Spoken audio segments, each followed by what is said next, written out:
Aujourd'hui, mon kiki, je te prépare ma soupe froide à la tomate et burrata. C'est fabuleux. C'est fabuleux. Dans la saison des tomates fraîches, évidemment, on utilise des tomates fraîches. Bon, là, minute d'humilité. En ce moment, on n'a pas de tomates du jardin de cette grosseur-là chez nous non plus. Mais je vais te montrer la recette avant que ça soit la folie des tomates. Donc, je la fais avec des tomates de serre. Astuce, tu pourrais utiliser un super coulis de tomates en pot. Si tu en as une marque que tu aimes beaucoup, ou même des tomates en conserve, style San Marzano, ou des tomates que tu aimes beaucoup, et tu les passes au robot, on n'y verrait que du feu. OK? Parce que c'est comme la base de la soupe. Mais il faut que ce soit un excellent coulis ou des excellentes tomates en conserve. Donc, pour des tomates fraîches, ce qu'on va faire, c'est qu'on va faire bouillir l'eau. On va faire un petit X en dessous de la tomate, avec un couteau qui coupe, comme ça. OK? Dans chacune des tomates. Et ça va nous aider à les éplucher. Parce que ce qu'on ne veut pas, par contre, c'est de la pelure de tomate.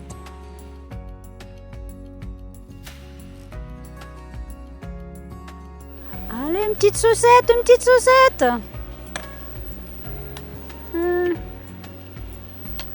Oh.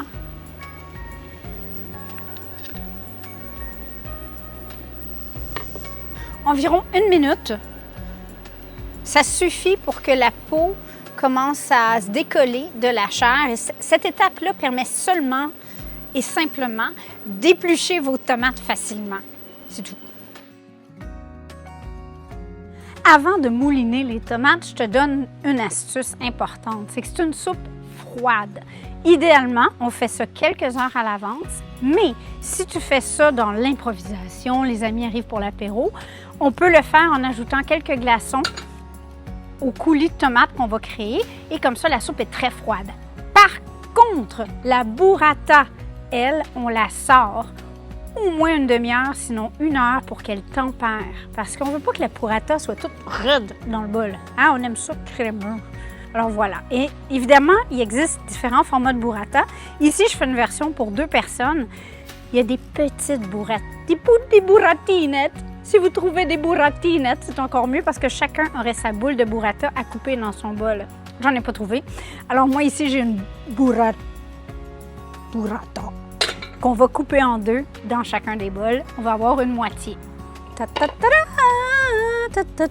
Vous voyez, ça s'épluche tout seul. C'est même pas très chaud.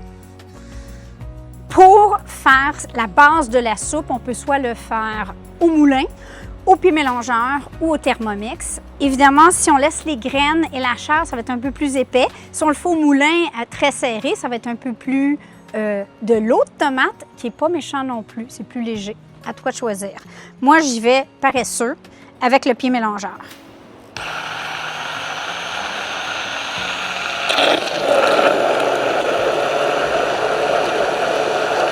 On ne range pas le pied mélangeur ou le robot tout de suite parce que là, on va venir assaisonner notre base de soupe froide. J'utilise du concentré de tomate ou de la pâte de tomate. Ça donne vraiment un pep de saveur et de couleur. Et je mets l'équivalent de 2 cuillères à soupe.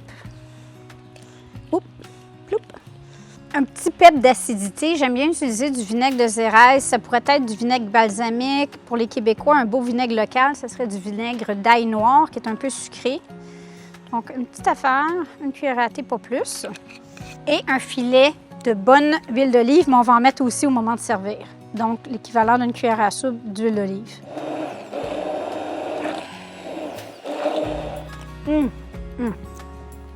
Ça goûte déjà tellement un franc goût de tomate.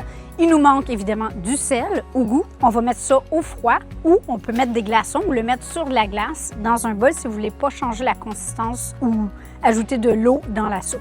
Pour rendre cette soupe ultra gourmande, j'aime faire une petite garniture comme une petite salsa de tomates fraîches basilic avec un peu d'oignon rouge, un peu de vinaigre et on le met simplement dans le bol pour donner une texture additionnelle à notre soupe. Donc ici, j'ai un oignon rouge.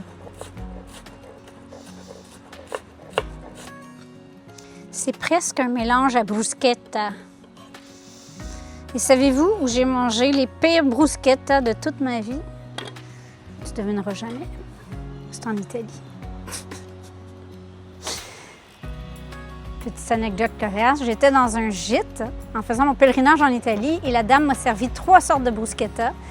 Et heureusement, elle est sortie de la salle à manger pour faire je sais pas quoi et il y avait un feu de foyer derrière moi et je les ai jetés dans la cheminée. Chut, non, je te dis pas c'est où, mais c'était terrible. J'ajoute aussi des petits mini dés de tomates fraîches.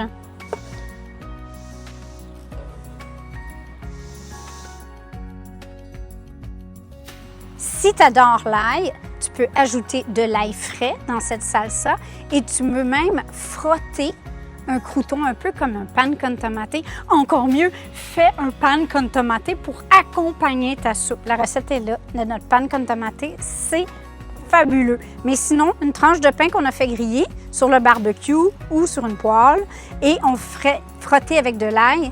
C'est un petit peu, le goût est là, mais sans avoir l'ail cru dans la bouche. Dans la mienne, j'en mettrai pas, je digère pas tant l'ail cru, puis j'aimerais ça la manger, ma soupe. Alors, à ceci, un peu comme une salsa, on va ajouter quelque chose de vinaigré. Donc, j'utilise mon même vinaigre de Xérès, ça pourrait être un vinaigre de vin, du sel,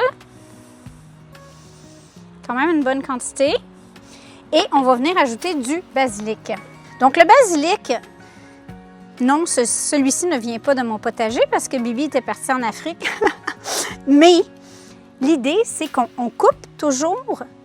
Là, on peut couper à la tige, je ne sais pas si tu vois ici, il y a des petites nouvelles feuilles.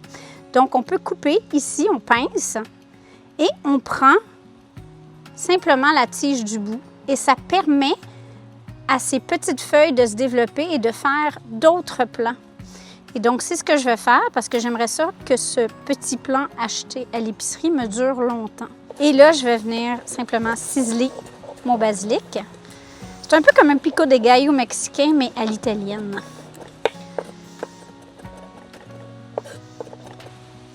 Une autre belle idée, ça serait d'utiliser ma recette de pesto. Si tu as du pesto au congélateur ou du pesto au frigo, au lieu de mettre du basilic frais si tu n'en as pas, de mettre un petit peu de pesto dans la salsa et ça serait absolument délicieux, évidemment.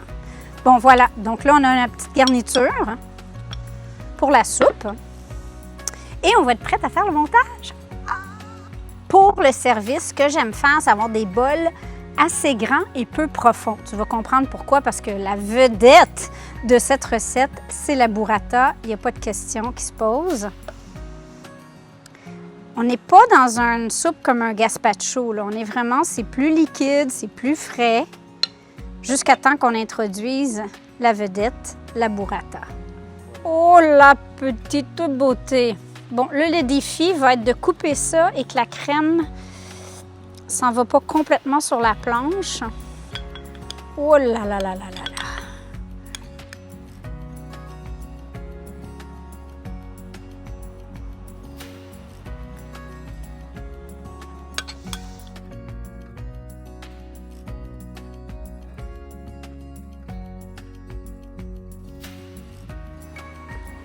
N'est-ce pas?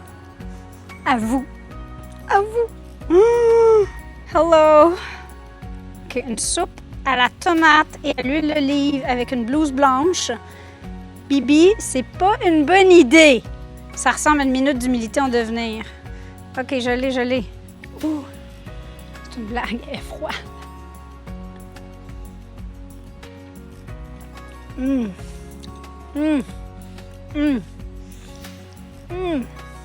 La texture crémeuse, la burrata.